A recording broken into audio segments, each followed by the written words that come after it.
ठीक है, याद कीजिए 11th में सबसे आसान यही लगा था, वर्क एनर्जी थ्योरम। कुछ याद आया? ओके, दो तीन बातें समझे वर्क एनर्जी थ्योरम के बारे में कि ये एक थ्योरम जो है, प्रूफ तो अपने को कोई जरूरत नहीं है, अपने लिए तो कोई प्रूफ काम का नहीं है। थ्योरम को अच्छे से समझना है, थ्योरम लगाने भी आपको आ जाएगा, पर ये दिमाग में बैठाना है, इसको प्रैक्टिस करना है कि ये किसी भी क्वेश्चन को बहुत ही इजी कर देता है। यस, बोर्ड यहाँ है, बोर्ड देखो, बोर्ड ना, सब अपने अपने में बिजी हो गए, हम किसको पढ़ाए फिर? सब अपने अपने में बिजी है, कोई एक छोटा सा फैन में बिजी है, कोई बगल में बिजी है। ऐसा मत करें, फिर ना आपको समझ में नहीं आएगा। किसी भी थ्योरी में ना शुरू के 10 मिनट ही काम का होता है, उसके बाद तो फिर आपका न्यूमेरिकल प्रैक्टिस हो जाता है। गिवन क्वेश्चन है उसमें प्रैक्टिस करना है, उसके बाद टीचर का कोई काम नहीं। टीचर काम है वही शुरू के 10 मिनट, वो क्या आप ध्यान से सुनेंगे, थ्योरम माइंड में बैठ जाएगा, अदरवाइज उसको आप रट्टा मारते रहिए। बातें समझ पा रहे? ठीक है, तो वर्क एनर्जी थ्योरम बोलता है क्या है? वर्क एनर्जी थ्योरम बोलता है कि किसी भी बॉडी पे, मान लो कोई भी बॉडी है, इस पे जैसे हमेशा याद रखिए कि जैसे एफबीटी बनाते थे, फ्री बॉडी डायग्राम, तो कौन सा फोर्स लेते थे? जो बॉडी पे लगता है ना कि फोर्स जो बॉडी लगा रहा है, यानी इसका सराउंडिंग, इसके सराउंडिंग में जो भी है फोर्स लगाता है कौन है? कोई ना कोई एजेंट होगा। तो उसके सराउंडिंग में जो भी है, जैसे ग्रेविटेशन है वो अपना फोर्स लगाया, कोई सरफेस है तो कांटेक्ट फोर्स लगाया। कांटेक्ट फोर्स का ही दो कंपोनेंट होता है, एक नॉर्मल होता है और एक क्या होता है? फ्रिक्शन। जब तक हम फ्रिक्शन को नेग्लेक्ट करते हैं तो हम लोग सिर्फ उसको नॉर्मल बोल रहे होते हैं। इसीलिए याद करो, फ्रिक्शन एंगल में हम लोग बनाए थे कि दोनों का रिजल्टेंट जो नॉर्मल के साथ एंगल बनाता है। यानी मैं आपको सिर्फ इतना समझाना चाह रहा हूं कि जब भी कोई फोर्स की बारी आता है तो हम कौन सा फोर्स कंसीडर करते हैं? जो ऑब्जेक्ट पे सराउंडिंग लगाता है। क्या ये बातें क्लियर है ना? चाहे फ्री बॉडी डायग्राम की बात हो या कहीं पे भी, अभी तक यही किए। अब दूसरी बात है, अभी जो चैप्टर पढ़ रहे हैं उसमें अभी सिर्फ एक ही चीज पढ़ रहे हैं, क्या? वर्क। अभी तो एक ही पढ़े हैं, वर्क। तो वर्क करता कौन है? लो, वर्क करता, वर्क तो अपने आप होने वाली चीज नहीं है, कोई नेचुरल फिनोमेनन नहीं है ना कि वर्क हो जाएगा। ये तो कोई ना कोई करने वाली चीज है, कोई ना कोई डूअर होगा वर्क का। कौन होता है वर्क का डूअर? फोर्स। बात की है ना, वर्क का डूअर कौन होता है? फोर्स। वर्क करता कौन है? फोर्स। तो आंसर है कौन सा फोर्स? आंसर है जो फोर्स बॉडी पे लग रहा है, हम उसी पे कंसंट्रेट रहेंगे। तो वर्क एनर्जी थ्योरम बोलता है कि जितनी भी फोर्स बॉडी पे लग रहा है सभी का वर्क जोड़ दो। वर्क स्केलर क्वांटिटी है, साइन के साथ जोड़ेंगे, प्लस है प्लस माइनस, जितनी भी वर्क है सभी को जोड़ दो, सब इक्वल टू क्या हो जाएगा? Change in kinetic energy. कुछ मेरी बात समझ पा रहे हैं? बस इतना ही थ्योरी है, बस इतना ही थ्योरी है। इसमें प्रूफ अगर नहीं किया जाए, जो अपने को जरूरत नहीं है, तो बस इतना ही थ्योरी है कि किसी बॉडी पे जितना भी वर्क होगा, वर्क करेगा कौन? फोर्स। यहां पर बस यही मिस्टेक होगा, आप कोई फोर्स ही नहीं इंक्लूड करोगे। अच्छा, ये फोर्स जो भी हो, ये फोर्स में बी इंटरनल हो या एक्सटर्नल हो, कोई सा भी हो, अगर बॉडी पे फोर्स लग रहा है, चाहे वो फोर्स इंटरनल ही क्यों ना हो, वो फोर्स एक्सटर्नल ही क्यों ना हो, उस सभी फोर्स का वर्क डन जो होगा इक्वल हो जाएगा चेंज इन काइनेटिक एनर्जी या final kinetic energy minus initial kinetic energy. क्या मेरी बात क्लियर है? क्या इतनी बात दिमाग में बैठा? लो, इसको तो कुछ याद करने जैसा है नहीं, फिर मैं वर्ड में लिखा दूंगा स्टेटमेंट। बाकी अब समझो, जो पूरा 1D 2D laws of motion में बड़ा बड़ा न्यूमेरिकल था, वो एक लाइन में सॉल्व हो जाएगा इसकी मदद से।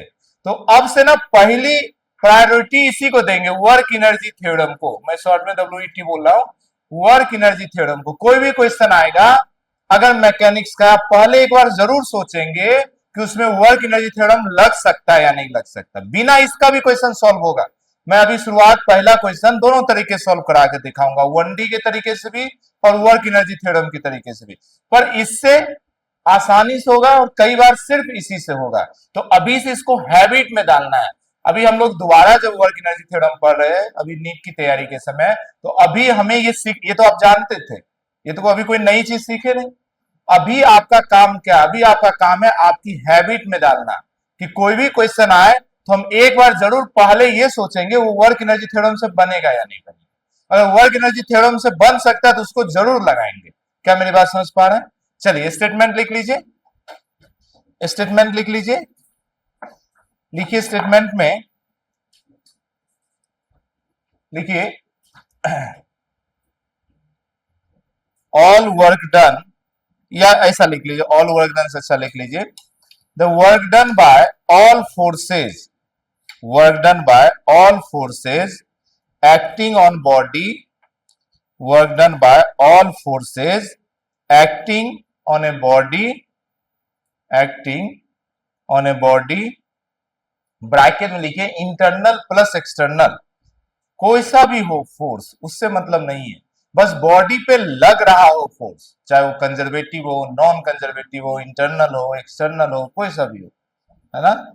Acting on a body is equal to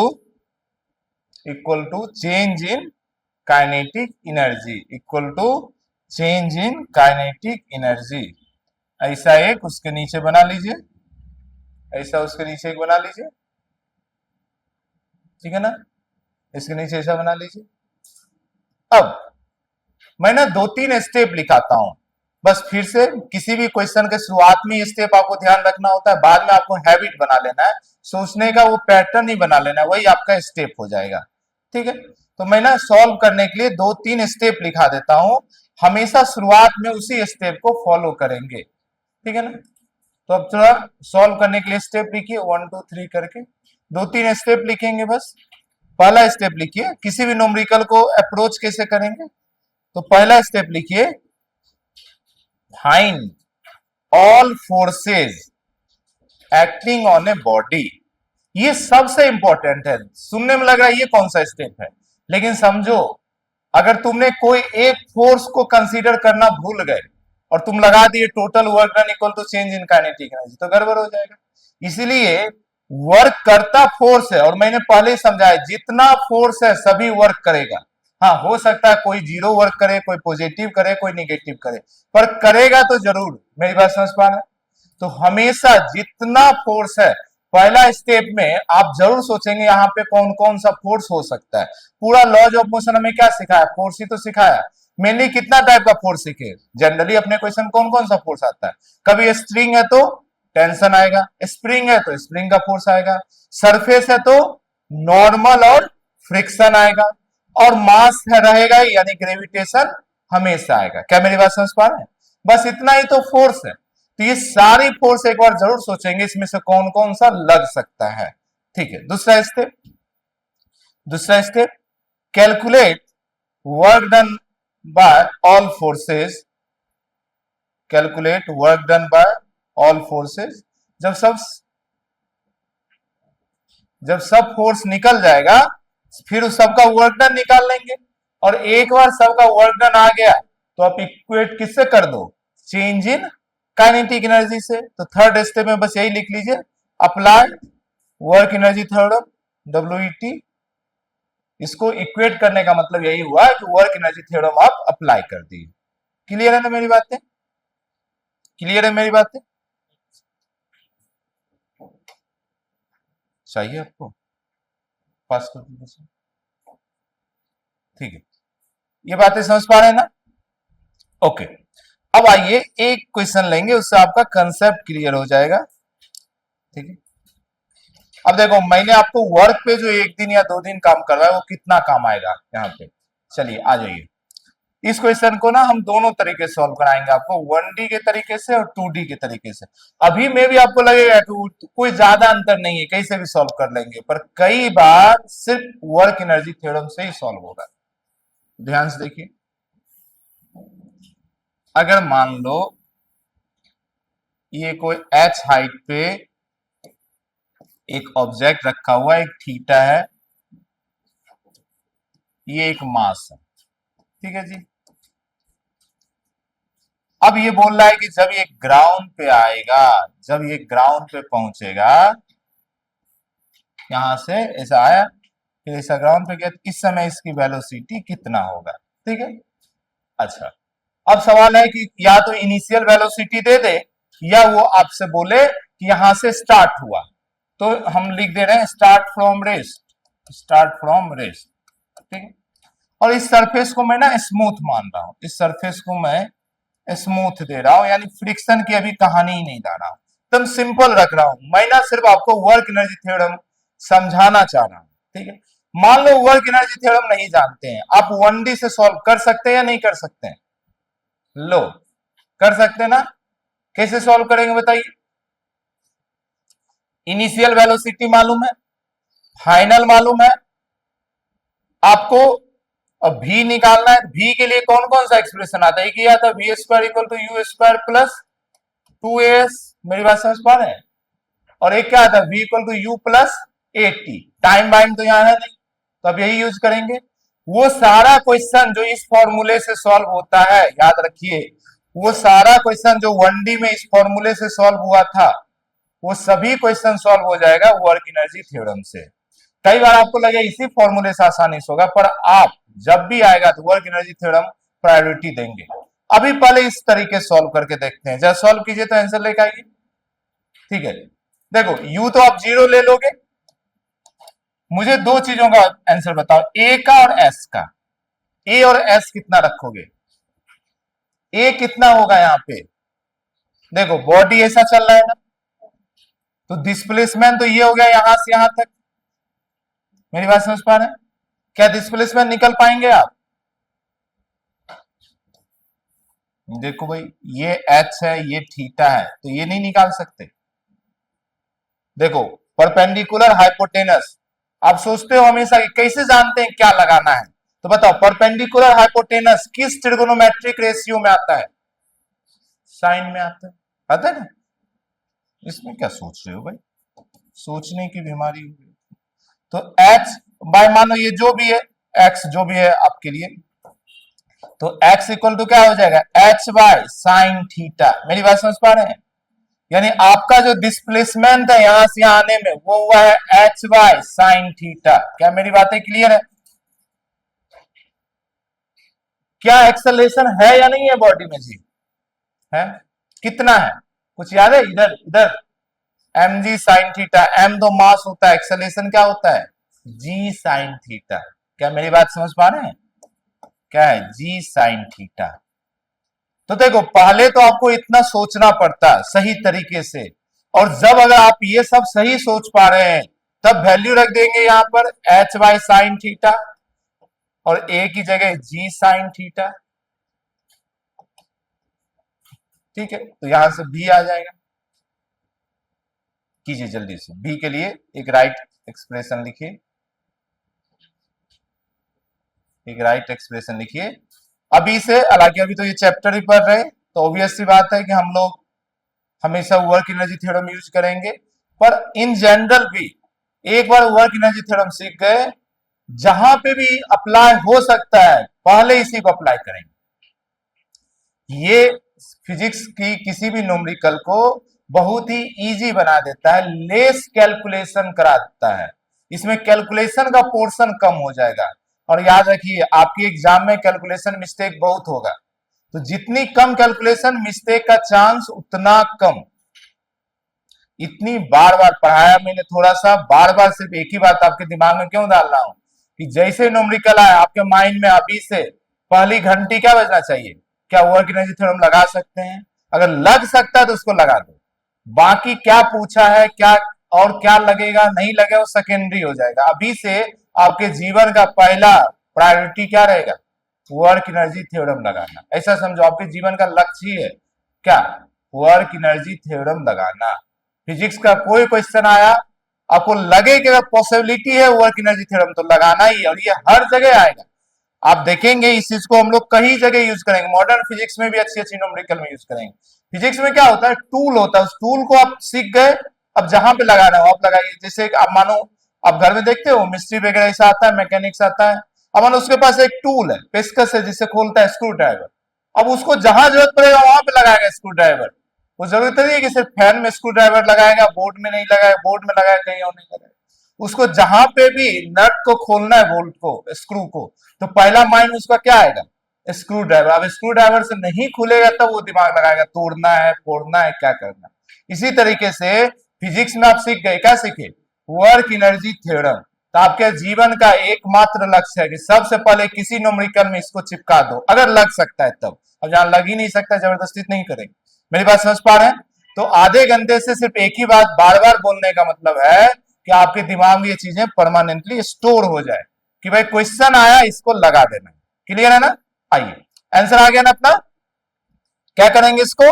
be square equal to ये हो गया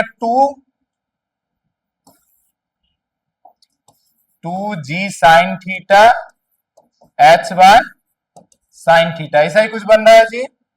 साइन थीटा को छोड़ दो तो v equal to under root 2gh, ठीक है, v equal to under root 2gh, ऐसा ही कुछ आया। ओके, ये अभी आपको आसान इसलिए लगा ना कि मैंने आपको डायरेक्टली एस और जी मैंने सोचा आपको समझा दिया। आइए अब इसी को वर्क एनर्जी थ्योरम सॉल्व करेंगे, जो अप्रोच आपको अभी से परमानेंटली अपनी हैबिट में लाना है। मिटाऊं मैं इसको? मिटाऊं ना? आप सभी का आ गया ना?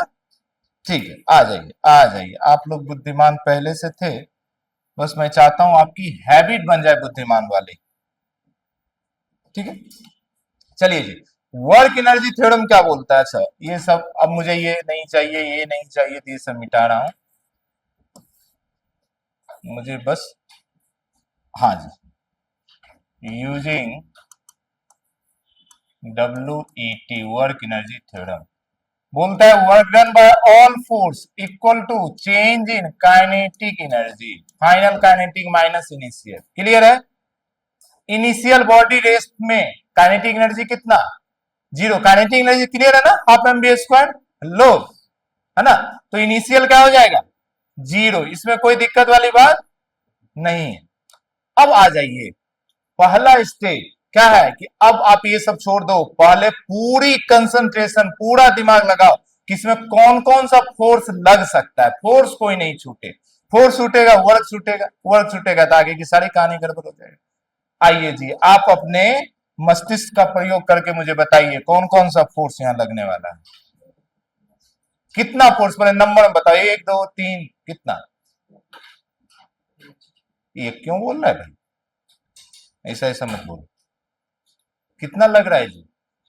अच्छा, एक एक करके सोच लेते हैं पॉसिबिलिटी। सरफेस है मतलब नॉर्मल जरूर लगेगा, चलो नॉर्मल दिखाई दे रहे हैं, ये नॉर्मल। स्मूथ है, देखो सरफेस के साथ दो चीजें दिमाग में तुरंत आना चाहिए, नॉर्मल और फ्रिक्शन। पर स्मूथ है तो फ्रिक्शन नहीं है, अगर स्मूथ नहीं होता तो फ्रिक्शन होता है, क्योंकि यही दोनों कॉन्टैक्ट फोर्स होता है। ओके, और क्या लगेगा? ग्रेविटेशन, माँ का प्यार धरती माँ का हमेशा रहता है। चलिए mg, क्लियर है ना? Gravitation force. क्या और भी कोई फोर्स है?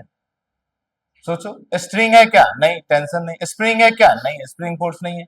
और कौन सा फोर्स सीखे? और कोई सा तो फोर्स नहीं सीखे। क्या मेरी बात समझ पा रहे हैं ना? ओके, अब मुझे बताओ, ये जो डिस्प्लेसमेंट है, ये है ना डिस्प्लेसमेंट की डायरेक्शन। डिस्प्लेसमेंट और नॉर्मल के बीच का एंगल, तो नॉर्मल फोर्स प्रेजेंट तो हमेशा रहेगा पर कोई काम का नहीं रहेगा, क्योंकि उसका वर्क डन क्या होगा? 90 पे वर्क डन क्या होता है? समझ पा रहे हैं? तो पहला यहां के बाद हम ये ऑल में ये लिख दें, work done by normal plus work done by gravitation should be equal to final, final यही तो होगा, हाफ mv स्क्वायर। क्या मेरी बात समझ पा रहे हैं?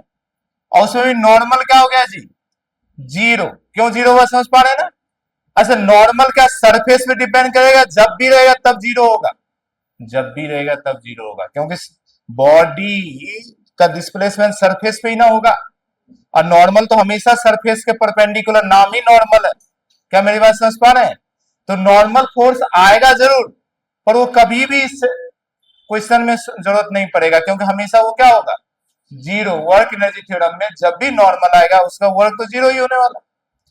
बचा ग्रेविटेशन। अब देखो, इसीलिए मैंने अलग से एक टॉपिक ही करवाया था कि work done by gravitational force, अलग अलग तरीके से निकलवाया था कि जितनी फास्ट आप ग्रेविटेशन का वर्क डन निकालेंगे न्यूमेरिकल, उतना तेज आपका सॉल्व होगा। याद है कल हम लोग, कल या परसों किए थे 5-7 क्वेश्चन, क्या सिखाए थे? जिधर फोर्स लगे सिर्फ उसी डायरेक्शन का क्या लो? डिस्प्लेसमेंट। समझ पा रहे हैं? mg, mg ग्रेविटेशन किधर लग रहा है? वर्टिकल। यहां से यहां आया, वर्टिकल का डिस्प्लेसमेंट पता है? हेलो, एच, पता है एच। अच्छा, वर्क पॉजिटिव या निगेटिव, एमजी भी नीचे, एच भी नीचे, पॉजिटिव, समझ पा रहे हैं ना? किसी माइंड में ये तो नहीं आ रहा कि नीचे है तो निगेटिव, ऊपर होगा पॉजिटिव, ऐसा तो नहीं आ रहा दिमाग में। वर्क का पॉजिटिव नेगेटिव कैसे डिसाइड होता है? फोर्स और डिस्प्लेसमेंट के बीच के एंगल से ना। बात क्लियर है ना? तो सीधा बताओ, वर्क डन बाय ग्रेविटेशन क्या लिखूं? Force m g, displacement h, कोई दिक्कत? Half m b square, m से एम कैंसल, टू इधर आया, two g h equal to v square, v equal to under root two g h. आप सिर्फ एक पॉइंट पे ध्यान देना कि मुझे कैलकुलेशन किसमें मिस्टेक होने का चांसेस कम। क्या पुराने में देखो, एक्सेलेरेशन निकालते समय आपका मिस्टेक हो सकता है, डिस्प्लेसमेंट निकालते समय मिस्टेक हो सकता है, समझ पा रहे हैं? इक्वेशन में वैल्यू डाले था, यहां पे मिस्टेक का चांसेस कम। क्या ये बात समझ पा रहे हैं? क्या ये बात मान पा रहे हैं आप? लो, अभी से जीवन का कोई भी क्वेश्चन आए, पहला क्वेश्चन क्या करेंगे? वर्क एनर्जी थ्योरम लगाना। ये एकदम इजी, ये आपकी एग्जाम में नहीं आएगा, ये तो तुम बहुत बच्चों वाली क्वेश्चन है। बस इससे आपका हैबिट डेवलप कराना चाह रहा हूं मैं, आपके दिमाग में बैठाना चाह रहा हूं कि ये आपका एक हैबिट हो गया। जैसे मॉर्निंग आपका होता है ना, सुबह उठते हैं चलो पानी पीना है खाली पेट, ऐसा आपके लिए एक हैबिट हो गया कि फिजिक्स का क्वेश्चन देखे तो अपन क्या लगा देंगे? Work energy theorem. अगर 0% भी पॉसिबिलिटी है तो, बात समझ पा रहे हैं? वो देखेंगे, अगर वर्क एनर्जी थ्योरम लग गया तो क्वेश्चन इजी हो जाएगा। इसको किसी चैप्टर से मतलब नहीं है, टाइम टू टाइम देखेंगे, अलग अलग चैप्टर में इसको यूज करेंगे। ये एक टूल है, जैसे आपको डिफरेंशिएशन एक टूल मिला, इंटीग्रेशन एक टूल मिला, उसी तरीके से वर्क एनर्जी थ्योरम एक टूल मिला। बाद में कंजर्वेशन ऑफ एनर्जी में बहुत काम आएगा, वर्टिकल सर्कुलर मोशन अभी उतना करेंगे थोड़ी देर बाद, उसमें भी काम आएगा, बहुत जगह काम आएगा ये। आइए क्वेश्चन करना शुरू करें। चलिए, बस आप सीख गए, इससे ज्यादा जानने की कोई जरूरत नहीं है। इस चीज को बस आप प्रैक्टिस करना है, प्रैक्टिस कीजिए, बुद्धिमान बनिए। आइए,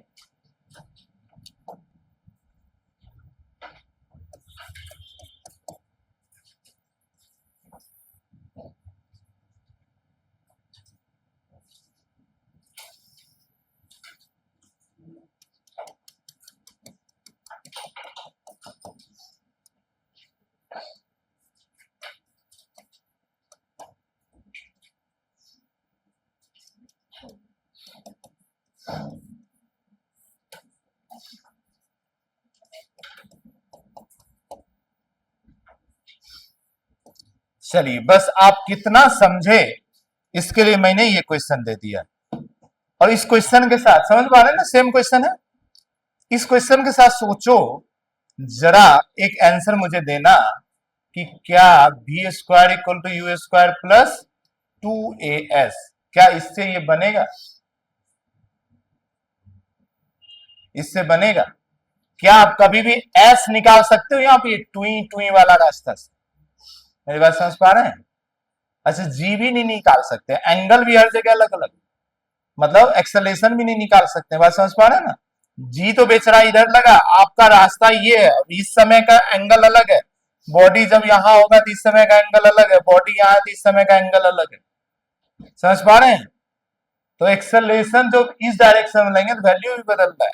तो यहाँ आप देखोगे ये तो कोई रास्ता इस तरीके सॉल्व ही नहीं कर पाओगे, यहाँ पर एक ही तरीका बचेगा आपको, कौन सा? Work energy theorem. तो मैं बोलता हूं क्यों इतना झंझट पालना कि ये कल लगाना है बाद में वो लगाना है, हम अपनी हैबिट को क्यों नहीं बनाते कि जब भी वर्क एनर्जी थ्योरम लगे तो उसे लगा देना। बाकी सेकेंडरी ऑप्शन सेकेंडरी है, वर्क एनर्जी थ्योरम से नहीं बना तब हम सोचेंगे कि और हम क्या कर सकते हैं, पर अगर वर्क एनर्जी थ्योरम लग रहा है तो वो लगा ही देना है। आइए जी, सॉल्व कीजिए, आंसर दीजिए। अच्छा मैं सेम क्वेश्चन रखना चाह रहा हूं, तो देखो यहाँ पर मैं स्मूथ लिख दे रहा हूं, ठीक है? अगर स्मूथ नहीं लिखता तो कोफिशिएंट ऑफ फ्रिक्शन जरूर दूंगा। जब भी म्यू नहीं रहे मतलब समझो स्मूथ है। क्वेश्चन में स्मूथ वर्ड भी नहीं यूज करे, कोफिशिएंट ऑफ फ्रिक्शन भी नहीं दे, और फ्रिक्शन वर्ड नहीं बोले तो अब मान के चलो स्मूथ ही है, क्यों? कुछ ना कुछ निकालने का तो ऑप्शन देगा ना,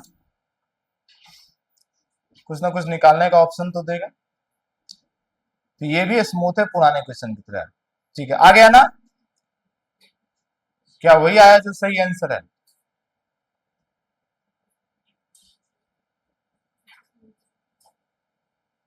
लो भाई, जबरदस्ती क्यों सोच रहे हो? नहीं भाई, इसमें अब क्या सोचना है? आप लोगों का आदत बन गया है सोचने का। तो भाई क्या है, work done by all force, kinetic final initial, क्या इनिशियल जीरो है? यहां तक तो कोई दिक्कत नहीं ना। ऑल फोर्स मतलब वर्क डन, कितना फोर्स यहाँ पे भी? दो, जिसमें एक तो नॉर्मल, नॉर्मल हमेशा क्या होने वाला है? जीरो। तो बचा कौन? ग्रेविटेशन। ग्रेविटेशन का किधर लगेगा? एम जी नीचे, और डिस्प्लेसमेंट कितना है? एच। तो क्या दिक्कत है भाई? M ji h equal to, अब ये सब स्टेप डायरेक्ट किया करेंगे, एम से एम कैंसिल, फिर से वही आंसर नहीं आ जाएगा। मिटाऊ ना, आ गया ना सभी का सेम, अंडर रूट 2GH, जैसे पिछला क्वेश्चन था सेम। आ जाइए, एकदम आसान क्वेश्चन, आपको सोचना है, लेकिन फालतू का नहीं सोचे जा रहे हैं, ऐसा नहीं, बस जितना जरूरत है उतना सोचना। देखिए,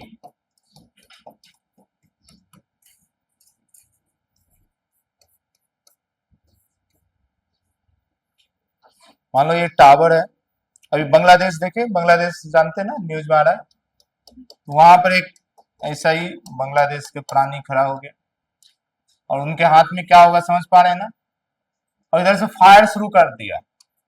अब एक इधर से आ रहा है, थोड़ा इधर भी फायर कर रहा है, समझ पा रहे हैं? यानी कि कोई इंसान है, उसके अंदर गन है, अलग अलग डायरेक्शन में फायर कर रहा है। मेरी बात समझ पा रहे हैं?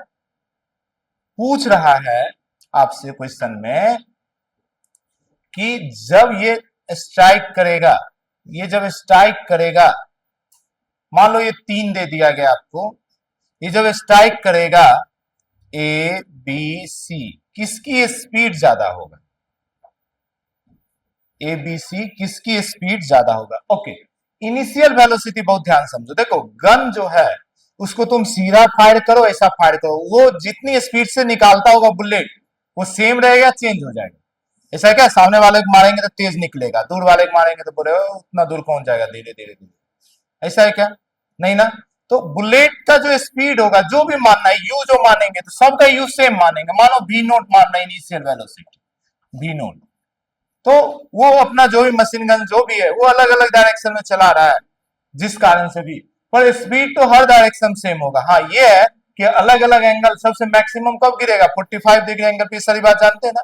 तो अलग अलग एंगल को होने के कारण उसका रेंज अलग अलग मिलेगा, डायरेक्शन अलग अलग मिलेगा। तो आपसे मान लो 3 केस दे दिया, A B C, A B C, ये है भाई ए, ये है बी, और ये है सी, ठीक है। बोल रहा है कि किसकी स्पीड ज्यादा होगा जब वो ग्राउंड पे टकराएगा, जब ग्राउंड पे टकराएगा उस समय कौन ज्यादा स्पीड से गिरेगा, ठीक। अब हमने क्या सोचा है? हमने सोचा है जब भी मौका लगे हम क्या लगा देंगे? Work energy theorem. लगाइए जरा वर्क एनर्जी थ्योरम। यहाँ का मालूम है, क्योंकि वर्क एनर्जी थ्योरम में change in kinetic energy, kinetic energy में आता है वेलोसिटी। यहाँ ये, यहाँ का मान लीजिए कुछ भी, यहाँ का मान लो वी ए, यहाँ का मान लो वी बी, यहाँ का मान लो वी सी, समझ पा रहे?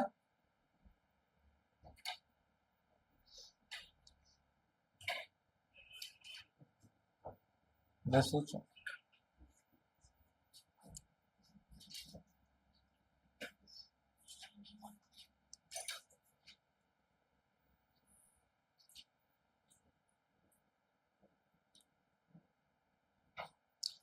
बस वर्क एनर्जी थ्योरम प्रैक्टिस करना है।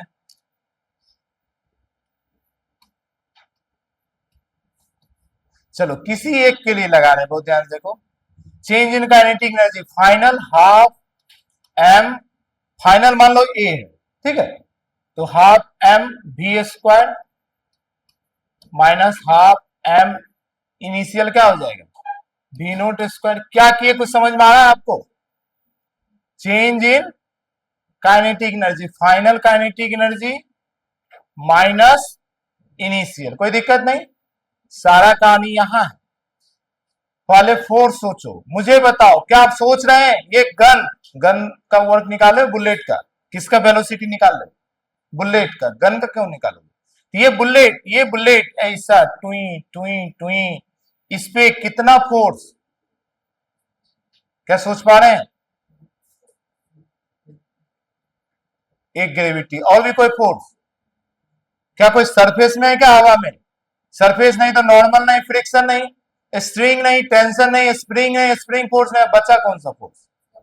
यानी सिर्फ सिर्फ ग्रेविटी। इसीलिए तो याद है फ्री फॉल जैसा होता था ना, एकमात्र जी, याद आ रहा है, हवा में एयर फ्रिक्शन को नेग्लेक्ट कर रहे हैं अगर नहीं दिया हुआ है तो वर्क डन मतलब हो गया work done by gravitation force.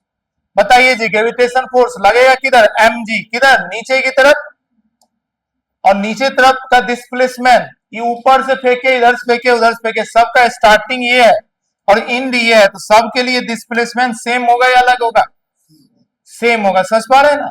मान लो इसको कुछ भी एच मान लीजिए, कुछ भी मान लीजिए, तो यहां पर एकमात्र हो जाएगा work done by gravitation force should be equal to, दोनों में कॉमन ले लीजिए, हाफ,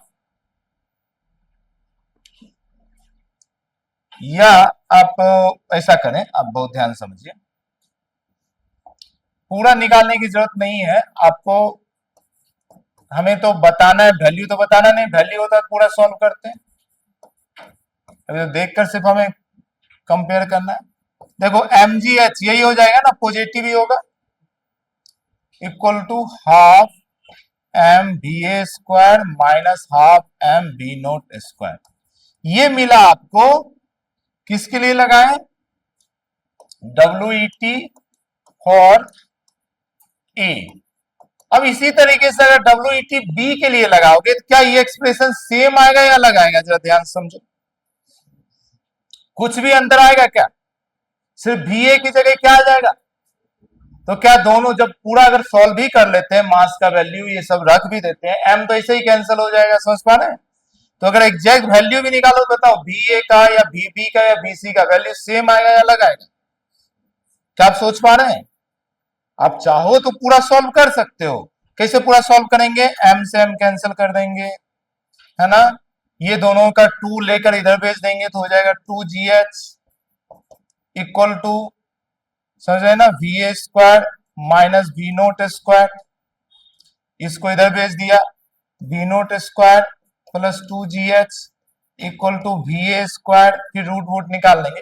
पर आप जब सॉल्व करोगे देखो सब में एक ही आ रहा है, मुझे ये चीजें यहीं से सोचना है। एग्जाम में अगर कंपेयर करने से बोला है, पूछ रहा है किसका स्पीड ज्यादा होगा, तो हम यहीं से सोच लेंगे कि सबके लिए तो सेम ही स्पीड आएगा। क्लियर है ना मेरी बातें? नोट कर लीजिए और नीचे लिख लीजिए स्टेटमेंट भी, all three ABC, all three comma, मतलब ब्रैकेट में लिख लो ABC striking with same speed, striking with same speed to ground, तीनों जो है एबीसी सेम स्पीड से ग्राउंड से स्ट्राइक करेगा, सेम स्पीड से ग्राउंड से स्ट्राइक करेगा।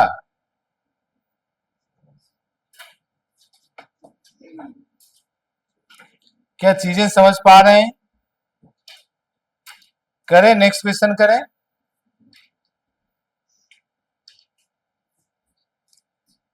Strike with same speed to ground. आइए आइए, इस बार आपको लगा लेना है एकदम सही सही, जीवन का एक ही लक्ष्य याद है ना, क्या? वर्क एनर्जी थ्योरम लगाना, और आपके जीवन में कुछ नहीं बचा है, ये सोच लो। आ जाइए, देखिए ये है 2 kg का ऑब्जेक्ट, अच्छा ये ऑब्जेक्ट ही 13 बन गया ऐसा, ठीक है, 2 kg का ऑब्जेक्ट है, ठीक है, ये स्टार्ट हुआ किस डायरेक्शन में मूव करना, विथ 10 मीटर पर सेकेंड।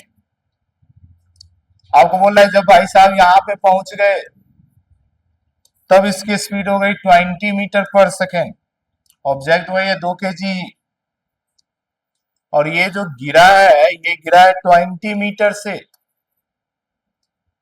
ठीक है, और बोला है सरफेस भी रफ है, और आपसे बोल रहा है find work done by friction force.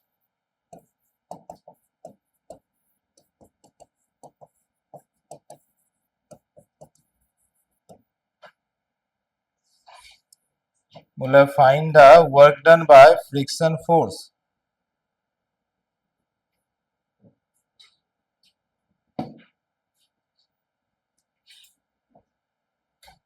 आप ज्यादा दिमाग ही नहीं लगाएंगे, सीधा बोलेंगे मैं वर्क एनर्जी थ्योरम सीख चुका हूं, तो मेरे जीवन का एकमात्र लक्ष्य, कोई भी क्वेश्चन आया क्या लगा देना है, वर्क एनर्जी थ्योरम। जल्दी से लगाइए, बस आंसर आ जाएगा। और अगर आप दिमाग लगाए अच्छा friction, mu N, statics, kinetic, तो फिर आप म्यू खोजते रहो, एन खोजते रहो, ये करते रहो, वो करते रहो, गड़बड़ हो जाएगा। जल्दी जल्दी करें। अब बस आपका हाथ कितनी स्पीड से चलता है उसी का गेम है।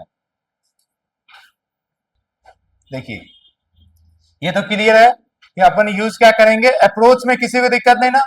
मैंने देखो आपके माइंड में ये सब दिन कंफ्लिक्ट रहेगा, सर वर्क एनर्जी थ्योरम कब लगाएंगे, या मतलब कब लगाएंगे तो आसान से क्वेश्चन सॉल्व होगा। इस कंफ्लिक्ट को सदा के लिए दूर कर दीजिए। मैंने पहला स्टेप बोला, इससे आसान कुछ नहीं है फिजिक्स में। तो ये लग सकता है तो इसको लगाओ, बाकी दूसरा मेथड से बने नहीं बने उसके पीछे जाइए ही मत। तो कोई भी क्वेश्चन आया तो हम अगर ये लग सकता है तो हम जरूर लगाएंगे। आ जाइए, तो हो गया वर्क सभी का equal to change in kinetic, तो अभी देख ही रहा है ना जी, हाफ एम दो बी स्क्वायर फाइनल 20 का स्क्वायर माइनस हाफ एम और इनिशियल 10 का स्क्वायर। ये कोई दिक्कत वाली बात नहीं है, कहीं पे कोई दिक्कत नहीं। ये तो ये भी समझ में आ रहा है, ये सब ऐसा ये है। ये बेचारा 2 का स्क्वायर 4, 0 का स्क्वायर डबल 0, 1 का स्क्वायर 1 और ये डबल 0, ठीक है। यानी इधर बेचारा तो 300 पे रुका हुआ है। सारी कहानी यहां पर है जो मैंने स्टेप लिखाया है कि पहला स्टेप क्या है, identify all the forces which are acting on a body. Body पे कौन कौन सा फोर्स लग रहा है उसको आइडेंटिफाई करो। बताइए बॉडी रफ है यानी इस बार कौन आएगा, फ्रिक्शन, पूछा ही फ्रिक्शन है। ओके, क्या नॉर्मल आएगा, आएगा, सरफेस है नॉर्मल आएगा, पर अपने काम का कोई नॉर्मल नहीं है। हाँ ऐसा लिख दे रहे हैं कि work done by normal plus friction तो है, तो work done by friction plus क्या रहेगा, work done by gravity. Gravity भी तो लगेगा ही लगेगा भाई साहब का। अच्छा फ्रिक्शन किधर लग रहा होगा, आगे जा रहा है तो पीछे, समझ पा रहे हैं ना, फ्रिक्शन इधर लग रहा है plus work done by gravitation. मेरे प्यारे भाइयों इसके अलावा और कोई फोर्स लगेगा ये बताओ, नहीं ना, तीन ही है। हाँ अब देखो ना, स्प्रिंग है तो टेंशन नहीं है, स्प्रिंग नहीं है, स्प्रिंग का फोर्स नहीं है तो कुछ नहीं। आ जाइए, नॉर्मल वाला तो जीरो कर ही सकते हैं, कहीं पे कोई दिक्कत नहीं है। तो बचा ये, हमें तो ये चाहिए, फ्रिक्शन में आप कुछ कर भी नहीं सकते। क्यों नहीं कर सकते, क्योंकि ना आपको फ्रिक्शन फोर्स का वैल्यू निकाल सकते, ना म्यू मालूम है, और ना ही यहाँ पर डिस्प्लेसमेंट निकाल सकते हैं, तो बहुत मुश्किल है। पर ग्रेविटेशन का सब पता है, बताओ mg, समझ पा रहे ना, यानी कि 20 इंटू 10 mg, और क्या ले लेंगे, mg इधर लग रहा है तो डिस्प्लेसमेंट भी इधर ही कितना है 20। क्लियर है ना जी, इक्वल टू 300। कुछ कुछ समझ में आ रहा है, क्या हो गया, 2 2 4 0 0 डबल 0 इक्वल टू 3 डबल 0। ये उधर गया, क्या बन गया माइनस 100, और यूनिट याद रखिए क्या होता है, जूल, ठीक है ना। अब देखिए आप आराम से 1 मिनट समय लीजिए, जहां पे आपसे मिस्टेक हुआ उसे आइडेंटिफाई कीजिए, और अगर आप सॉल्व नहीं किए थे तो वो भी जरूर कीजिए, कहां पर आप स्टक कर रहे थे, कहां पे आप फंस जा रहे थे, आगे बढ़ नहीं पा रहे थे, वो चीजों को आइडेंटिफाई करना जरूरी है। आप कोई भी चीज ऐसा ना सोचो चलो अभी सीख रहे हैं, आप सीख चुके हैं, आप 2 साल 3 साल से फिजिक्स पढ़ रहे हैं, है ना, एटलीस्ट बोर्ड करके तो ये आए हैं। तो अब कोई भी चीज को ऐसा मत सोचिए चलो अभी पहली बार सीखे अब नहीं, नहीं, ऑलरेडी आप सीखे हुए हैं, अब उसमें एक्स्ट्रा आप क्या कर रहे हैं ये सोचिए। देखिए वर्क एनर्जी थ्योरम में आगे जब पोटेंशियल एनर्जी वगैरह करेंगे तो हम दिखाएंगे आपको कि पोटेंशियल एनर्जी निकालते समय ना काइनेटिक एनर्जी को नेग्लेक्ट कर देते हैं। ठीक है, बोलेंगे इन्फिनिटी से किसी ऑब्जेक्ट को लाने में जो वर्क लगा वही पोटेंशियल एनर्जी बन गया, और सारा वर्क पोटेंशियल एनर्जी बन गया। बोलोगे भाई वर्क तो काइनेटिक एनर्जी होता है, वो कहाँ गया? तो एक बात बहुत ध्यान समझिए, फिजिक्स में एक कंसेप्ट है, बहुत ध्यान देखिए। जब भी कोई बॉडी इन्फिनाइटली स्लो मूव करेगा, जब भी बॉडी इन्फिनाइटली स्लो मूव करेगा, तो उसको सिंपल भाषा हम लिख दे रहे हैं, if body move very slowly. ये पॉइंट पहले दिमाग में डालिए, एक वर्ड है कि अगर कोई बॉडी बहुत स्लो मूव कर रहा है, कितना स्लो? जितना आप सोच सकते हैं उससे और ज्यादा स्लो, वही वाली बात है। छोटा कितना छोटा? जितना आप सोच सकते हैं उससे भी छोटा, इन्फिनाइटली स्मॉल। इसी तरीके से इन्फिनाइटली स्लो, समझ पा रहे हैं? ये वही कैलकुलस वाली बात। कितना स्लो? जैसे पेड़ कितना स्लो से बढ़ता है, आपका नेल कितनी स्लो से बढ़ता है, आपका हेयर कितनी स्लो से मूव करता है, मतलब बढ़ता है। मेरी बात समझ पा रहे हैं? उस टाइप का जब भी स्लो होता है तो आप बताओ उस समय वेलोसिटी को कांस्टेंट मानोगे या वेरिएबल मानोगे? वेलोसिटी की वैल्यू सेम मानोगे या अलग मानोगे? मैं बोल रहा हूं कि कोई आदमी यहां से उस गेट तक 5 साल में चलकर पहुंचता है, इतना धीरे धीरे चल रहा है, समझ पा रहे हैं ना? तो बताओ हर जगह उसकी स्पीड सेम था या अलग था? तो आप क्या कैलकुलेट करने बैठोगे क्या, कहां पे स्लो चला था, कहां पे फास्ट चला था? आप क्या मानोगे? Same speed. मेरी बात समझ पा रहे हैं? इसीलिए जब भी ऐसा आएगा तो हम मान के चलेंगे उसकी स्पीड हर जगह सेम था। याद रखिए काइनेटिक एनर्जी में half m b square v speed है।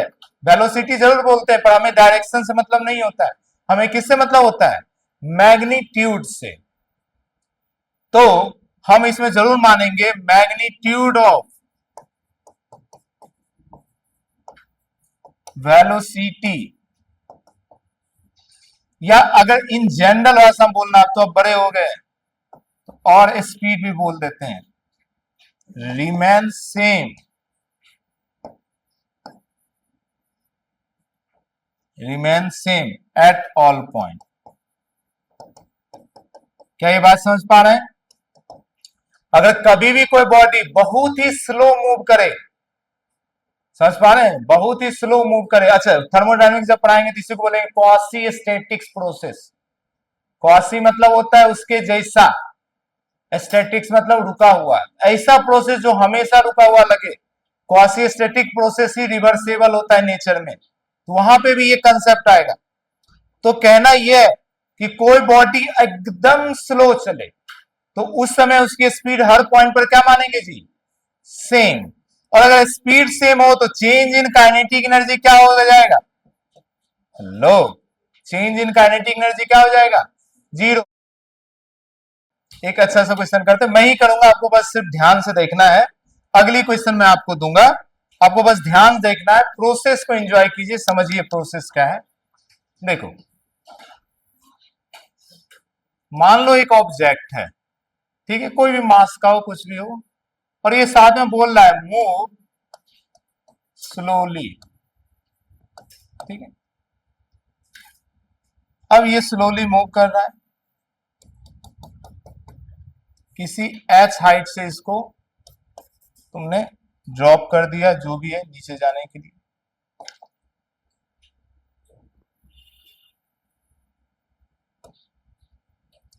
अब अगर हमसे पूछ दे आपको, अच्छा इस सरफेस को अभी स्मूथ ही रखो, ठीक है। अब बनाइए, डायग्राम बनाइए, तो क्वेश्चन में लिखा था।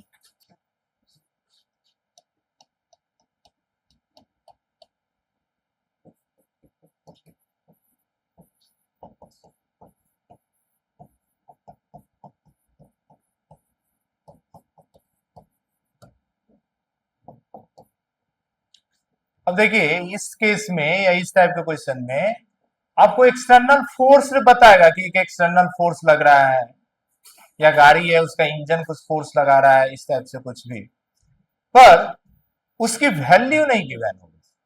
और डिस्प्लेसमेंट तो निकालना नेक्स्ट तो इम्पॉसिबल हो जाता है इस टाइप के केस में। और पूछ देगा उसका वर्क डन बताओ, तो फिर से किसकी मदद लेंगे, work energy theorem.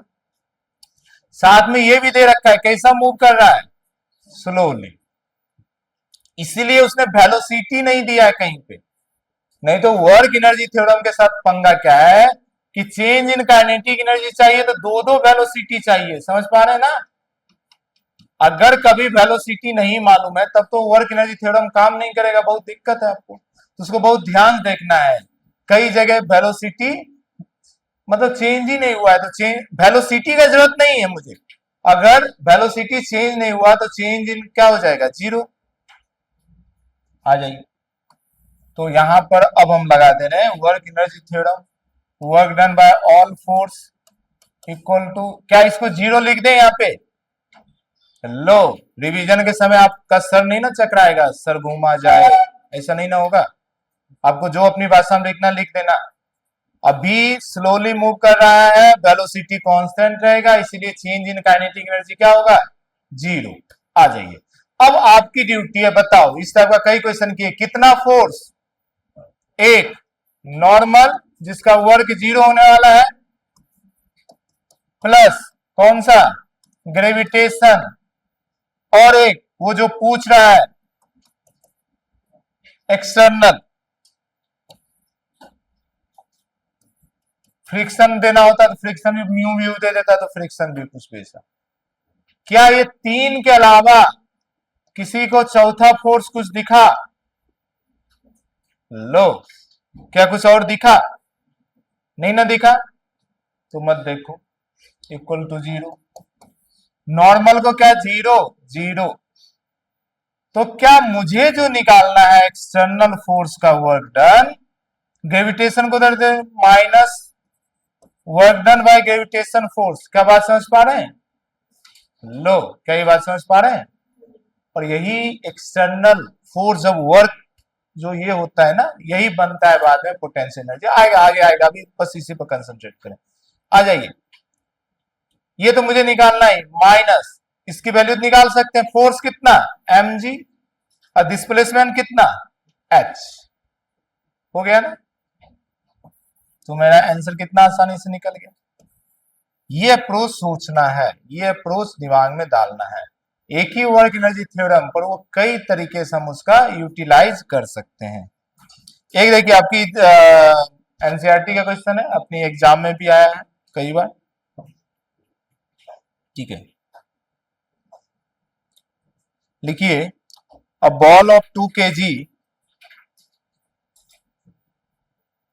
a ball of 2 kg thrown upward, ball of 2 kg, देखो इसको मैं ना डायग्राम बना देता बहुत आसान हो जाता क्वेश्चन, लेकिन मैं सोच रहा हूं आप डायग्राम सोच पा रहे या नहीं पा रहे। A ball of 2 kg thrown upward with 40 metre per second, with 40 metre per second, repeat कर दे रहे, a ball of 2 kg thrown upward with speed of 40 meter per second, find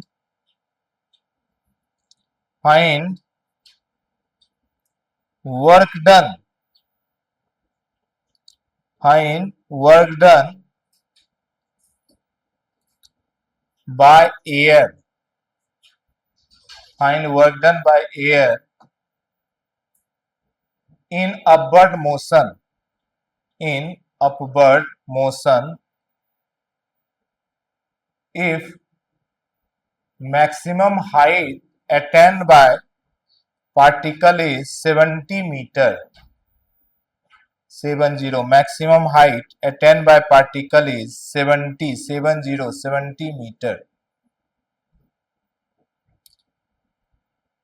चलिए कोशिश कीजिए, एक पार्टिकल है, इनिशियल वेलोसिटी दिया, उतने से फेंका और कितना ऊपर गया, निकालना भी नहीं दे रहा है बेचारा, 70 मीटर गया, आपको सोचना भी नहीं है कि निकालो कितना हाइट ऊपर गया, तो बोल रहा है ऊपर जाते समय वर्क डन बता दीजिए, किसका, एयर का, work done by air, air मतलब एयर का फ्रिक्शन। आपके एनसीईआरटी में भी ये क्वेश्चन है, आपकी एग्जाम में भी आ चुका है। 2-3 तरीके से क्वेश्चन आया, एक बार ऊपर जाते समय, किसी बार आया नीचे आते समय, एक बार आया पूरी होल कंप्लीट ऊपर जाकर नीचे आने में कितना होगा। अच्छा एक बात बताओ, क्या ये फ्री फॉल है? क्या ये फ्री फॉल है? बोलेंगे नहीं, क्यों? क्योंकि एयर फ्रिक्शन है, फ्रिक्शन को नेगलेक्ट करेंगे तब ना फ्री फॉल होगा। समझ पा रहे हैं? इसीलिए उसने 70 मीटर दिया। नहीं तो बताओ जी, हाइट का फॉर्मूला क्या होता है? यू स्क्वायर बाय 2g, लेकिन यू स्क्वायर बाय 2g निकालोगे तो अलग आंसर आएगा। क्यों? क्योंकि वो फ्री फॉल के लिए था, वहां पर एयर को छोड़ देते थे। यहाँ तो बोल ही रहा है कि बताओ एयर कितना वर्क करेगा, मतलब एयर का फ्रिक्शन, इसीलिए ये फ्री फॉल नहीं है। अगर 70 मीटर नहीं देता तो क्वेश्चन सॉल्व नहीं होता। तो कभी भी एयर का फ्रिक्शन आए या ड्रैग, इसी को बोलते हैं ड्रैग फोर्स, तो हम यू स्क्वायर बाय 2g नहीं लगाएंगे। चलिए अभी तो कुछ सोचना नहीं है, लगाइए वर्क एनर्जी थ्योरम। जितना फोर्स लग रहा है सब फोर्स लगाओ, चेंज इन काइनेटिक एनर्जी करो। शुरुआत का वेलोसिटी दिया है, मैक्सिमम हाइट पर काइनेटिक एनर्जी क्या? 0, वेलोसिटी 0। इधर तो राइट हैंड साइड में सॉल्व करने में दिक्कत ही नहीं। चलिए 1 मिनट और लीजिए, आंसर लाइए। -200। देखिए एक आंसर है अपने पास -200। कोई ऊंचा बोली लगाना चाहेंगे? जल्दी।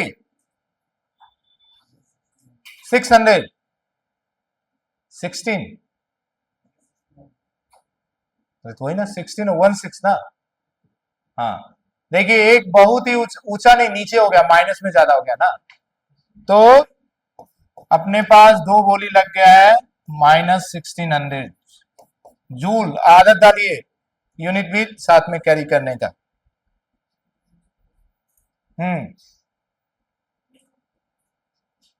कोई और बोली लगाना चाहेंगे?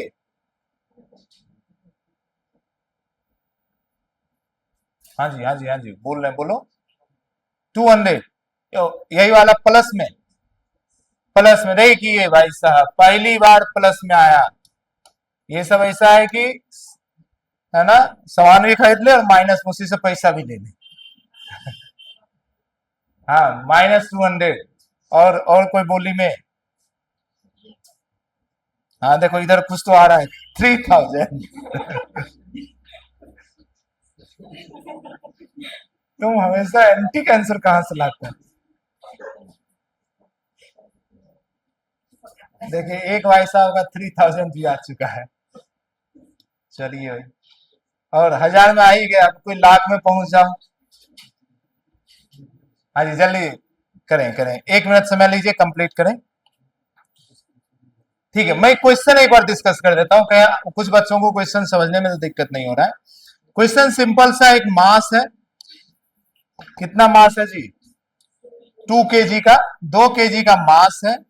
इस बेचारे को u initial velocity 40 metre per second से थ्रो कर दिया। बेचारा हंसता खेलता हुआ ऊपर गया, जब भी आया होगा उस समय मतलब नहीं। मैक्सिमम हाइट, कितना हाइट पे गया? 70 मीटर पे, 70 मीटर। ठीक है, तो ये बोल रहा है, अच्छा टॉप पे यानी इसकी वेलोसिटी यहाँ पे क्या हो गया होगा? 0। ये सारी बात तो आप जानते हैं। तो बोला यहां से ऊपर जाने में, ऊपर जाते समय, नीचे आते समय नहीं, ऊपर जाते समय इस पर वर्क डन कितना किया? कौन वर्क डन? एयर फ्रिक्शन या एयर, कितना वर्क डन किया, ये हमारा क्वेश्चन है। हमें लगाना क्या है? इसके अलावा किसी का और कोई आंसर आया है जी?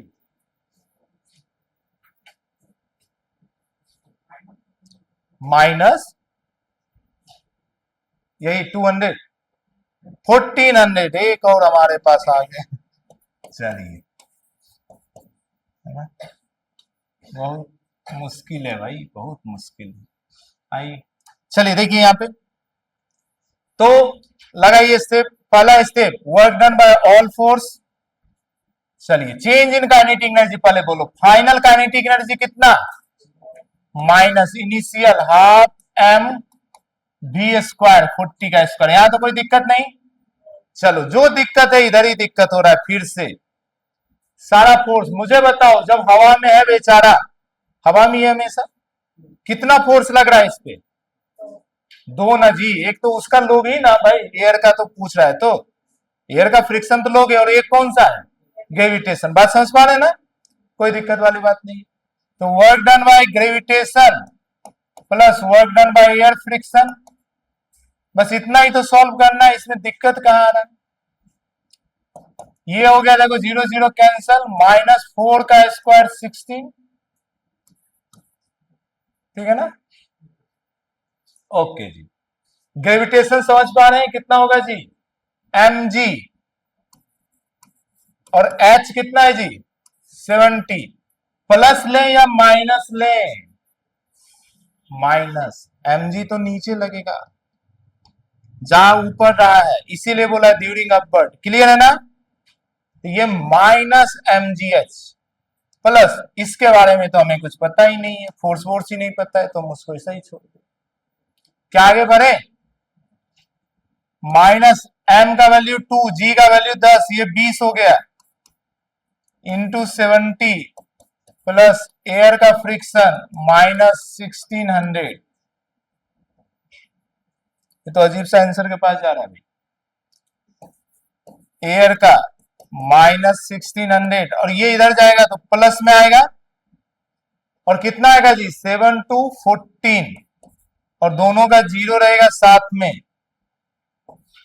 तो क्या आपके पास कुछ ऐसा आंसर आने में क्या दिक्कत था, ये बताता हूं। ना कैलकुलेशन मुश्किल, ना प्रोसेस मुश्किल, बताइए कहां पे दिक्कत है। कोई बात नहीं, आप फिर से 1 मिनट समय लीजिए, कॉपी करने से ज्यादा जरूरी है एक बार जरूर रजिस्टर्ड करें अपने माइंड में कि हमसे क्या मिस्टेक हुआ। जब तक आप अपनी मिस्टेक को बार बार रजिस्टर नहीं करेंगे, देखिए कोई भी काम जो बार बार करते हैं वो हमारा क्या बन जाता है, हैबिट। मेरी बात समझ पा रहे हैं ना, आप जो भी काम करते हैं बार बार, वो क्या बनता है आपका, हैबिट। तो अगर मिस्टेक बार बार करोगे तो मिस्टेक ही आपका हैबिट बना रहेगा, फिर एग्जाम में सही करने जाओगे फिर भी गलत होगा। एग्जाम में तो इतना ज्यादा कम टाइम होता है, इतना स्पीड ज्यादा होता है, वहां जो होता है हैबिट से ही होता है, वहां दिमाग विमाग नहीं काम करता है। 2 घंटा 1 घंटा बायोलॉजी 1 घंटा केमिस्ट्री के बाद आप थके हारे माइंड के साथ जब फिजिक्स में बैठोगे तो आपको क्या लगता है, आपका इंटेलेक्चुअल काम करेगा, कुछ नहीं काम करेगा।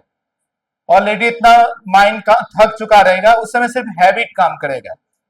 कैसे अभी आप बाइक साइकिल चलाते हैं, हैबिट हो गया, अब आप नहीं सोचते हो किधर गियर लगाना है, किधर ये देना है, हैबिट है, आपका मसल्स मेमोरी खुद आपको ड्राइव कर देता है। आप डेली अपना घर जाओ तो आपके माइंड में हैबिट, रास्ता भी हैबिट ही बता देता, आप नहीं सोचते हो अब इससे लेफ्ट लेना है, इससे राइट लेना है। तो एग्जाम जो है, फिजिक्स का एग्जाम आप दोगे तो हैबिट ही आपको क्लियर कराएगा। बातें समझ पा रहे हैं, इसीलिए अपनी मिस्टेक को रजिस्टर कीजिए, अदरवाइज मिस्टेक ही आपका हैबिट बन जाएगा। क्लियर है ना, आगे बढ़े, आइए आगे बढ़ते हैं। अच्छा, इसी में थोड़ा 1 2 पार्ट और करो ना, इसी क्वेश्चन में लिख लो,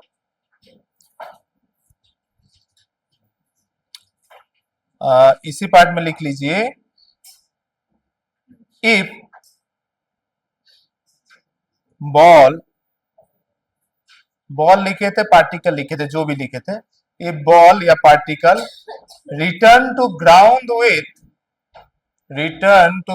विथ 10 मीटर पर सेकेंड, यानी वापस जमीन पे टकरा रहा है 10 मीटर पर सेकेंड से। क्या फ्री फॉल में ऐसा होता था कि गया 40 के स्पीड से आएगा 10 के स्पीड से, वहां तो सिमेट्री होता था, जितनी स्पीड से जाएगा उतनी स्पीड से आना पड़ेगा। ये तो अभी एयर फ्रिक्शन था कि रास्ते में लग लग कर इसको कम कर दिया है ना। तो ये ball return to ground with 10 metre per second, then find work done by air friction, then find work done by air friction during whole journey, पूरे मोशन में। अब सिर्फ अपवर्ड का या डाउनवर्ड का नहीं पूछा है, बोल रहा भाई पूरे मोशन का बताइए। ये देखो आपके लिए क्या आ रहा है, अब ना अपवर्ड पूछ रहा है ना डाउनवर्ड पूछ रहा है, बोल रहा है पूरे मोशन का बताइए। आ गया कितना, 500 -100, देखिए एक आया -100 जूल, एक आंसर तो ये आया, तो सिर्फ ऊपर जाने में 200 लगा था, और पूरा में -100 लगा है। और किसी का कुछ देखो +100। देखो दूसरा आंसर आ गया +100 जूल। भाइयों दिल खोल कर बोली लगाइए। लो, अच्छा बहनों आप भी लगा सकते हैं। -100, देखो मैक्सिमम लोगों का -100 यार। आपका कितना आ गया जी? -1300। पहली बार मुझे कुछ बड़ा वैल्यू मिला। भाइयों इसी तरीके से दिल खोलिए। -1300 जूल। रक्षाबंधन का त्योहार है, दिल खोल कर स्पेंड कीजिए जल्दी से। हाँ जी, अरे बाकी लोग आंसर आएगा, कंजूसी बने रहोगे।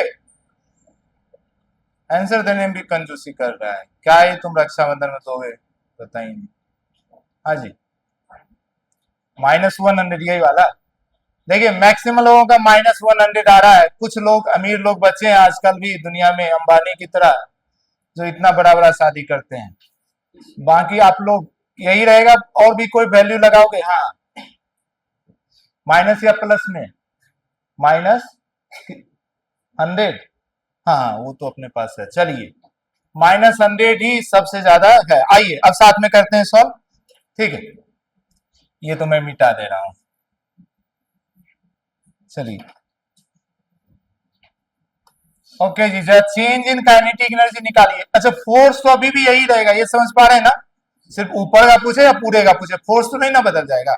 बॉडी पर तो वही दो फोर्स लग रहा है, ग्रेविटेशन और एयर, तो वर्क भी उसी दोनों का होगा। मेरे साथ हैं आप लोग? अच्छा चेंज इन काइनेटिक एनर्जी, तो शुरुआत का ये, फाइनल ये, तो फाइनल काइनेटिक एनर्जी क्या? 12 mv², मतलब कितने का स्क्वायर? 10 का, -12 m। और शुरुआती वाला तो ये है ना जी। क्या इसमें किसी से मिस्टेक हुआ था? हुआ था तो सर फोड़ लो। इसमें क्या है भाई? अरे फाइनल माइनस इनिशियल ही ना करोगे चेंज इन काइनेटिक एनर्जी। अब इसका होने से कोई उपाय नहीं। चलो तो ये तो हो गया 10 का स्क्वायर 100, -4 का स्क्वायर 1600, ये हो गया -1500। यहां तक तो किसी से मिस्टेक नहीं हुआ है। जो गलती होना है इधर होगा। एक बात बताइए, बहुत ध्यान से समझिए। वर्क डन बाय ग्रेविटेशन के बारे में सोचो, इसका तो मुझे निकालना ही है, इसमें तो कुछ कर ही नहीं सकते। Air friction. जरा ये वाला पोर्शन में आइए। mg नीचे, डिस्प्लेसमेंट किधर, नीचे या ऊपर? क्या जमीन के अंदर चला गया? बॉडी चला कहां था? शुरुआती पोजीशन क्या है? फाइनल पोजीशन क्या है? वर्टिकल डिस्प्लेसमेंट कितना? अरे बोलो ना, वर्टिकल डिस्प्लेसमेंट कितना?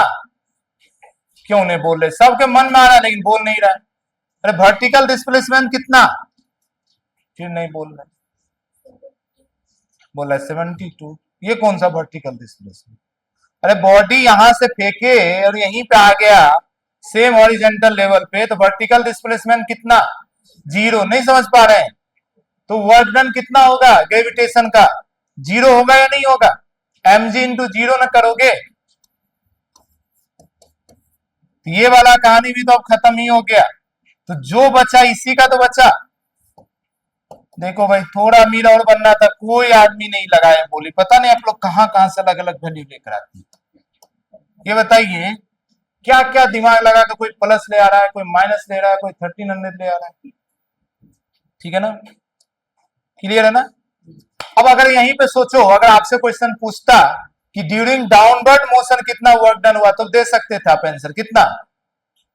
टोटल 15,000, 1500 माइनस, और जाने वाला कितना था? -200 ना। दोनों मिलकर ये हुआ ना, यानी कि -1300 आया नीचे आने में। ठीक है ना? During downward motion work done कितना होगा फ्रिक्शन का? -1300। जाते समय -200 था, टोटल -1500 है। आने जाना मिलाकर ना टोटल हुआ जी। चलिए आगे बढ़ेंगे हम लोग। आ जाइए।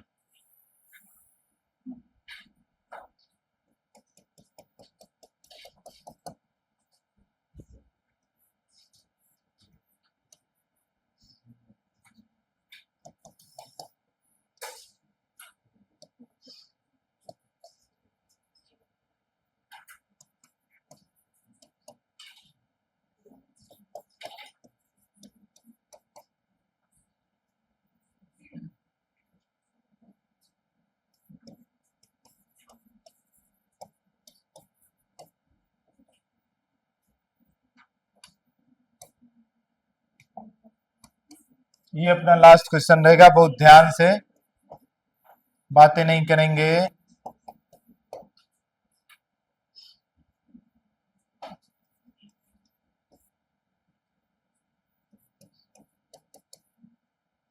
आइए जी, क्वेश्चन बहुत ही आसान है, ध्यान देखिए। एक पार्टिकल है, एच हाइट से ड्रॉप किया, रेस्ट मतलब इसको ड्रॉप किया, ठीक है, एच हाइट पे ले गया, ड्रॉप कर दिया, शुरुआत इनिशियल यू जीरो ले लेंगे। हमारा जो ट्रैक है, जो रास्ता है, वो कुछ दूर तक तो स्मूथ है, यानी फ्रिक्शन लेस है। फिर रास्ते में रफ सरफेस आना चालू हो गया, फ्रिक्शन आना चालू हो गया। जहां से फ्रिक्शन आया, उसकी कोफिशिएंट ऑफ फ्रिक्शन भी दे रखा है। मूविंग बॉडी है तो कौन सा रहेगा? काइनेटिक रहेगा। जैसे समझो यहां से बॉडी आया होगा, यहाँ पे बहुत सारा स्पीड होगा उसका। अब फ्रिक्शन उसके स्पीड को बढ़ाएगा या कम करेगा? कम करेगा। कम करते करते करते करते बोला वो फ्रिक्शन वाला ट्रैक कितना लंबा हो ताकि बॉडी जाकर रुक जाए, फाइनल वेलोसिटी क्या हो जाए? जीरो। क्या मेरी बात समझ पाए? अब ये दिमाग नहीं लगाएंगे कैसे बनाएंगे, क्या करेंगे। हमने क्या बताया, अब फिजिक्स में कोई क्वेश्चन आए तो आपके जीवन का एकमात्र लक्ष्य क्या है जी? वर्क एनर्जी थ्योरम लगाना। बस ऐसा ही सोचो कि हमारे जीवन का उद्देश्य मिल गया। अभी तक तो भटक रहे थे, बचपन से अभी तक पता ही नहीं था जीवन में क्या करना है। आज पता चल गया कि जीवन में क्या करना है, वर्क एनर्जी थ्योरम लगाना है। बाकी जो भी कर रहे थे वो आपका ऐसा था, डिस्ट्रैक्शन था। फिर से आप ज्यादा सोचिए ही नहीं, बस आप वर्क एनर्जी थ्योरम लगाने के बारे में सोचिए। और लगाने का मैंने स्टेप लिखा दिया, right hand side change in, बताओ यार, चेंज इन वेलोसिटी क्या रहेगा जी? जीरो। इधर भी जीरो, इधर भी जीरो। राइट हैंड साइड का कैलकुलेशन ही खत्म। बचा लेफ्ट हैंड साइड। आ जाओ, नंबर ऑफ फोर्सेस सोचो और बस उसका वर्क डन। देखेंगे कितना बड़ा क्वेश्चन और कितना आसानी से सॉल्व हो जा रहा है। जो भी एक्सप्रेशन आ रहा है डी के लिए, कोई वैल्यू तो है नहीं जो 200 500 ऐसा आएगा। कुछ एक एक्सप्रेशन तो बनेगा। यहाँ तो कोई वैल्यू नहीं है, कुछ एक एक्सप्रेशन बनेगा, वही एक्सप्रेशन रखिए। देखो मैंने एक एक्सप्रेशन लिख दे रहा हूं, आप सोचो लेकर आ पा रहे हो या नहीं पा रहे हो। डी का वैल्यू मैं लिख रहा हूं एच बाय म्यू के। कोशिश कीजिए। अच्छा एक बात बताओ, टोटल कितना फोर्स लगेगा इस पे? नॉर्मल एक, mg दो, और आधी दूर तक फ्रिक्शन है, आधी दूर के बाद फ्रिक्शन, तो टोटल कितना फोर्स हो गया? 3। बस इतना ही तो है, जिसमें नॉर्मल वाला बेचारा कोई काम का ही नहीं होता है, तो जीरो तो बचा 2। mg का रख दो, वही फ्रिक्शन का आ जाएगा, इधर तो जीरो ही है। तो सोच क्या रहे हो, फ्रिक्शन का वैल्यू कितना होगा? Mu N. एन का वैल्यू सोच लो, बॉडी जब यहाँ पे आया होगा या यहाँ पर है तो एन कितना होगा? ऊपर एन है, नीचे mg है। एन तो ये नहीं कि रास्ते में बदला होगा, यहां से यहां तक तो एन सेम ही है, कहीं पे भी निकालो। क्लियर है? क्या आप इसके पास पहुंच रहे हैं? ओके जी। Work done by normal plus work done by gravitation plus work done by friction equal to zero. क्या यहां तक में किसी को दिक्कत? Change in kinetic energy zero, क्योंकि रेस्ट से चालू हुआ, फाइनल जीरो। नॉर्मल वाला बेचारा पहले से जीरो। ग्रेविटेशन का वर्क डन बताएंगे, लो mgh पॉजिटिव नीचे आ रहा है, क्लियर ना? तो mgh equal to friction force, ठीक है।